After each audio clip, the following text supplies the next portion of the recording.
Հայաստանի Հանրապետության կառավարության 2021-26 թվականների ծրագրի անկյունակարային խոստումներից և ծրագրերից մեկը մարդկային կապիտալի զարգացման շրջանակներում առողջության համընդհանուր ապահովագրության ներդրումն էր։ Ինչու՞, որովհետև երկրներում առողջապահական համակարգերի կանխավճարային մոդելը երկար տարիների ընթացքում ապացուցել է իր արդյունավետ լինելու հանգամանքը։ Այն ապահովում է, որ բնակչության ֆինանսական հասանելիությունը և պաշտպանվածությունը հիմնական ծառայությունների փաթեթում ընդգրկված ծառայություններում մարդիկ հնարավորություն ունենան ստանալ։ Որպեսզի ժամանակի ընթացքում կրճատվի բժշկական օգնության և սպասարկման ծառայությունների դիմաց կատարվող ահռելի ծախսերը և դրա հետևանքով կրճատվի աղքատացման ցուցանիշները։ Որպեսզի բարձրացվի առողջապահության բնագավառում ծախսվող գումարների արդյունավետությունն ու նպատակայնությունը և ամենակարևորը բարելավի բուժծառայությունների սպասարկման որակը և մեր երկրի առողջական ցուցանիշները։ Այս խնդիրների լուծման համար է, որ մեր կառավարությունը ընդունեց 2023 թվականին ընդունեց հայեցակարգ, որտեղ ամփոփվեցին հիմնական մոտեցումները առողջության ապահովագրության ներդրման և այդ հայեցակարգի հիման վրա այնուհետև մշակվեց մոդելը, իրականացվեցին հաշվարկները, իրականացվեց օրենսդրական փաթեթի ամբողջական նախապատրաստական աշխատանքները և ըստ էության այսօր մենք այստեղ ենք ընդունելու մեր երկրի իմ կարծիքով կարևորագույն ռեֆորմներից մեկը։ Այո, ինչպես նաև բյուջեի քննարկման ժամանակ ես իմ խոսքում նշել էի, 90-ական թվականներից ընդունվել են մի շարք հայեցակարգեր, կառավարությունների ծրագրերում են զետեղված եղել առողջության ապահովագրության համակարգերի ներդրման խոստումները և ըստ էության անընդհատ այդ խոստումը կիսատ է մնացել ինչ-ինչ հանգամանքների բերումով։ Եվ այս օրենսդրական փաթեթի շրջանակներում մենք մեր երկրում փուլային ձևաչափով ներդնելու ենք մի ընդհանրական համակարգ, որը ապահովելու է բոլոր քաղաքացիների առողջական հիմնական կարիքների բավարարումը։ Եվ ես այստեղ նորից պիտի շեշտադրեմ, որ այն համընդհանուր է, այսինքն ներառելու է Հայաստանի բոլոր քաղաքացիներին, բայց չի ծածկելու բոլոր քաղաքացիների և ամեն անհատի ողջ առողջապահական կարիքները, այլ ուղղված է հիմնական հիվանդացության և մահացության բեռ հանդիսացող վիճակների, հիվանդությունների մեղմանը, դրանց առողջապահական ամենալավ արդյունքների ապահովմանը։ Օրենսդրությամբ և առանձին այս օրենքի շրջանակներում մենք անդրադարձ ենք կատարել հիմնական հասկացություններին իհարկե, որովհետև մենք հասկանում ենք, որ ներդրվում է նոր համակարգ և պետք է շեշտադրեմ, որ ապահովագրական ընդհանուր առմամբ մեր երկրում եղած իրավական կարգավորումներից կան որոշակի առանձնահատկություններ, որոնք հենց սահմանվելու են այս օրենքի շրջանակներում։ Ապահովագրական հիմնական հասկացություններից են իհարկե ապահովագրական դեպքը, ապահովագրվող անձանց շրջանակը, ուրեմն ապահովագրական հիմնադրամի հասկացությունը, նրա գործառույթները, պետության կողմից երաշխավորված ապահովագրավճարները, անցումային փուլերի հստակ աստիճանակարգը և բոլոր այս իրավական նորմերը ամփոփելու են ուրեմն իրեն շրջանակներում, ինչպես նշեցի, հիմնական հասկացությունները, իրավանորմերը, անցումային դրույթները, վեճերի ուրեմն քննարկման մեխանիզմները և մյուս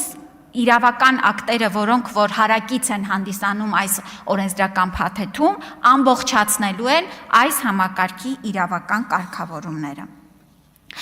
Առողջության համընդհանուր ապահովագրության շրջանակներում սահմանվելու է այն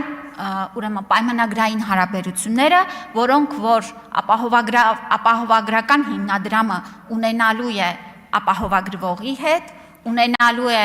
առողջապահական կազմակերպությունների հետ, ովքեր որ իրականացնելու են բժշկական ծառայությունների եւ դեղորայքային ապահովության ծառայությունները եւ այս շրջանակներում հստակ սահմանվելու են այն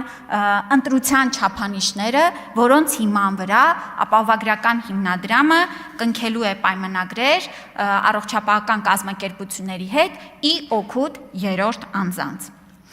Ուզում եմ առանձնակի շեշտադրել, որ մեր ուրեմն ապահովագրության բարեփոխման հիմնարար սկզբունքներից է, որ մենք մեր երկրի բոլոր քաղաքացիներին միավորում ենք մեկ ապահովագրական զամբյուղի մեջ, որպեսզի հավասարակշռենք մեր երկրի բոլոր քաղաքացիների առողջական, ֆինանսական ռիսկերը, ինչի արդյունքում կարող ենք ստանալ շատ ավելի հավասարակշռված փաթեթ այն արժեքով, որը այլ պարագայում դժվար էր լինելու ապահովել։ Սա հիմնական սկզբունքներից մեկն է, այսինքն ստեղծվում է բազային պետական ապահովագրական փաթեթի համար, որը նույնական է լինելու բնակչության բոլոր խմբերի համար, բոլոր անհատների համար, մեկ միասնական պետական ապահովագրական հիմնադրամ։ Բայց նաև այս օրենքը հստակ կարգավորում է, որ այս ապահովագրական հարաբերություններից դուրս, այսինքն բազային փաթեթից դուրս ծառայությունների ստանալու համար, ինչպես նաև հավելյալ ուրեմն ծառայություններ, հավելյալ ուրեմն կոմֆորտային պայմաններում ծառայություններ ստանալու համար, այնպիսի ծառայություններ, որոնք որ փոխհատուցման առավելագույն չափեր ունեն փաթեթի շրջանակներում, մեր երկրում շարունակելու է գործել մասնավոր ապահովագրման մեխանիզմները եւ իհարկե մեր քաղաքացիների մի մասը վստահաբար տարիների ընթացքում շատ ավելի մեծ մասը կարողանալու է օգտվել ինչպես պետական բազային ապահովագրական փաթեթից, այնպես էլ նաեւ պլյուս փաթեթներից, որոնք շատ ավելի մեծ ծառայությունների շրջանակ կընդգրկեն իրենց մեջ։ Ես իհարկե մենք հանձնաժողովի նիստում երկար քննարկել ենք մանրամասն այն փուլերը, որոնք որ նախատեսված են օրենքով, բայց ես նորից դրանց վրայով իհարկե կանցնեմ եւ իհարկե հետո սիրով կպատասխանեմ նաեւ ձեր հարցերին։ Եվ այսպես, մենք նախատեսում ենք ապահովագրության համակարգը ներդնել 3 տարվա ընթացքում։ Առաջին փուլը, որ պետք է մեր ապահովագրվողները ներառվեն, ես ինչու եմ նշում այս ձևակերպումը, որովհետև ըստ էության մեր նախորդ տարիների աշխատանքը եւս եղել է մեծապես ապահովագրական համակարգի նախապատրաստական փուլ եւ բազմաթիվ մեխանիզմներ, որոնք որ անկյունակարային են լինելու համակարգի համար, արդեն իսկ պիլոտային տրամաբանությամբ տարիներ է, որ գործարկվում են։ Եվ այսպիսով 2026 թվականի առաջին փուլով ապահովագրվելու են բնակչության հետևյալ խմբերը, մինչև 18 տարեկան երեխաները, 65 պլյուս տարիքի անձինք, 18-ից 65 տարեկան հաշմանդամության կարգ, ֆունկցիոնալության գնահատական ունեցող քաղաքացիները եւ անապահովության միավորներ 28 եւ ավել միավոր ունեցող անձինք։ Այս բոլոր խմբերը ապահովագրվելու են պետության կողմից եւ նրանց ապահովագրավճարը վճարելու է պետությունը պետական բյուջեի շրջանակներում։ Հաջորդ խումբը, որ ներառվելու է 2026 թվականից 200,000 դրամից ավել աշխատավարձ կամ դրան հավասարեցված եկամուտ ունեցող քաղաքացիներն են եւ նրանց համար էլ կառավարությունը մեղմելու առաջին մեկնարկային տարվա ֆինանսական բեռը ներդնելու է հետևյալ սուբսիդավորման համակարգը։ Ես կնշեմ այն աշխատավարձային ուրեմն խմբերի տարբերությունները, որոնք որ սուբսիդավորման ճկուն համակարգից կարողանալու են օգտվել։ Եւ այսպես 200-ից 500,000 դրամ աշխատավարձ ստացող մեր քաղաքացիները պետք է վճարեն տարեկան 129,600 դրամ, որը բաժանելով ամսական ստանում ենք 10,800 դրամ։ Վճարումը իրականացվելու է ամսական կտրվածքով։ 10,800 դրամից նրանք զինապահ հիմնադրամին այսօր վճարվող 5500 դրամի փոխարեն վճարելու են ընդամենը 1000 դրամ եւ մնացած 4500 դրամը կարողանալու են ուղղել առողջության ապահովագրությանը։ Հաջորդը ֆիզիկական անձանց հայտարարագրման համակարգի շրջանակներում սոցիալական կրեդիտների շրջանակում հետ վերադարձն է, այսինքն մեր կողմից վճարված եկամտահարկից պետությունը այսօր մեզ վերադարձնում է մեր անձի առողջության եւ կրթության ծախսերը հոգալու համար։ Եվ այս սոցկրեդիտների շրջանակներում, նորից եմ կրկնում, 200-ից 500,000 դրամ ստացող քաղաքացիները մինչև ամսական 6000 դրամի շրջանակներում կարողանալու են հետ վերադարձ ստանալ։ Այսինքն, այս 2026 թվականի ֆինանսական բեռը քաղաքացու վրա այս խմբի ընդամենը 300 դրամ է լինելու։ Հաջորդը 500-ից 1 միլիոն դրամ աշխատավարձ ստացողներն են։ Այս խմբի քաղաքացիները այսօր վճարում են զինապահ հիմնադրամին 8500 դրամ, շարունակելու են վճարել 1000 դրամ եւ մնացած 7500 դրամը եւս կարողանալու են ուղղեն առողջության ապահովագրությանը։ Սոցկրեդիտների շրջանակներում նրանք ամսական մինչեւ 4000 դրամի կարողանալու են հետ վերադարձ ստանալ։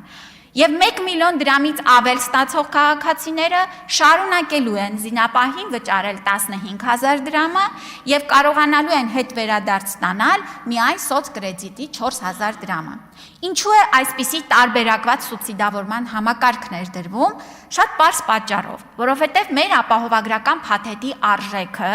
ապահովագրավճարը ըստ էության ֆիքսված է եւ նույնական է բոլոր քաղաքացիների համար։ Եվ այստեղ ավելորդ չեմ համարում ընդգծել, որ ամեն մարդ վճարում է իր ապահովագրության համար, կոնկրետ փաթեթի համար։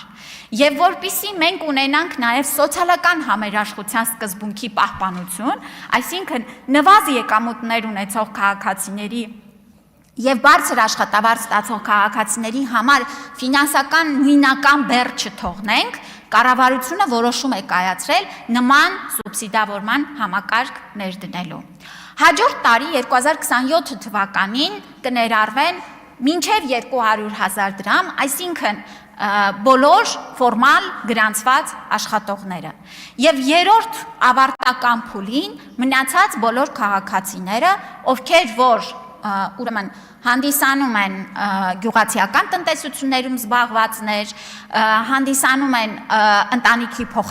կապակցված անձինք, օրինակ ուսանողները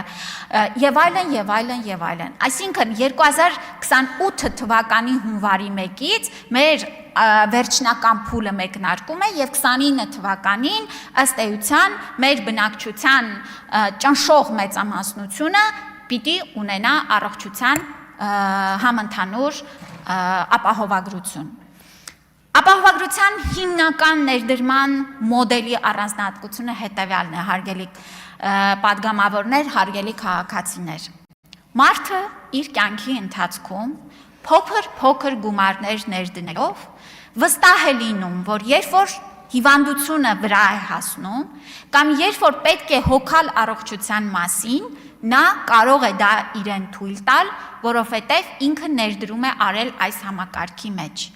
Այս համակարգի շնորհիվ մենք մեկս մեկի համար ապահովում ենք առողջական խնդիրների վրա հասնելու պարագայում ապահովության համակարգ։ Արդյոք այս համակարգը լուծելու է մեր բոլոր խնդիրները։ Իհարկե, հարգելի քաղաքացիներ, այս համակարգը հակառակը վեր է հանելու նաև բոլոր այն թաքնված խնդիրները, որոնք որ տարիներով մենք չենք կարողացել հասցեագրել։ Եվ մեր հանձնառությունն է այս համակարգի շնորհիվ վերհանել խնդիրները, լուծել խնդիրները եւ ապահովել մեր քաղաքացիներին առողջության իրավունքով։